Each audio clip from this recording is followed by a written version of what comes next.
네, 윤석열 대통령에 대한 탄핵안 표결을 하루 앞두고 국민의힘 한동훈 대표가 사실상 탄핵 찬성으로 선회하면서 전국이 요동을 치고 있습니다. 한 대표와 윤석열 대통령 간 독대가 이루어지는가 하면 야당은 잇따라 비상의총을 열고 탄핵안 가결을 이끌어내기 위한 전략 마련에 부심하는 모습입니다. 박현우 기자입니다. 계엄 사태로 촉발된 탄핵 정국이 국회 본회의 표결을 하루 앞두고 급박하게 돌아갔습니다. 국민의힘 한동훈 대표가 오전 긴급 최고위에서 전격적으로 내놓은 이 발언이 도화선이 됐는데 대한민국과 국민을 지키기 위해서 윤석열 대통령의 조속한 직무 집행 정지가 필요하다고 판단합니다. 윤 대통령이 계엄령 선포 당일 주요 정치인을 반국가 세력으로 규정하고 체포를 시도한 정황이 있다고 한 대표는 밝혔습니다.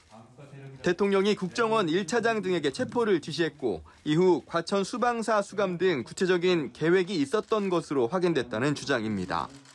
이 같은 발언이 있은 뒤 한 대표와 윤 대통령 간 비공개 면담이 전격적으로 이루어지기도 했습니다.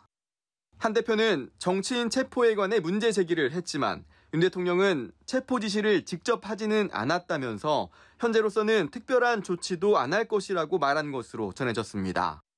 이에 한 대표는 자신의 판단을 뒤집을 만한 말을 대통령으로부터 듣지는 못했다면서 사실상 탄핵 찬성 입장을 유지하겠다는 뜻을 나타냈습니다.